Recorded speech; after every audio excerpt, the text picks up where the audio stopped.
bragged on the internet about shooting down a Syrian aircraft.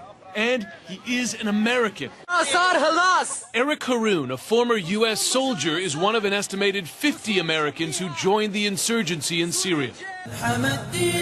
And now U.S. authorities are gravely concerned they're being recruited to carry out terror when they return home. One of our greatest concerns is Al-Qaeda operatives in Syria training Westerners, including Americans, that have legitimate travel documents that can travel back to Europe and the United States. And hit Western targets. Right now, the fight's in Syria, but tomorrow they want to bring the fight back to the United States. Syria, 2 years into a brutal civil war pitting radical Islamist groups and more moderate rebels against the regime of Bashar al-Assad, has become a new base for recruiting, training, and launching terrorism against the West, including the U.S.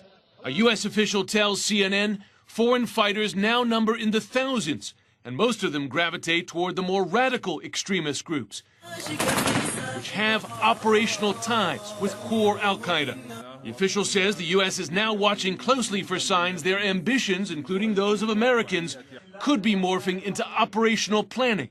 They're well-trained, they're radicalized, and they have the ability and the intent to strike the U.S. homeland. American fighters have bragged about their violent exploits in Syria. Bashar al-Assad, your days are numbered. You're gonna die no matter what. Where you go, we will find you and kill you. The fear now that others may someday brag about terrorism at home. That's it for now. Come on.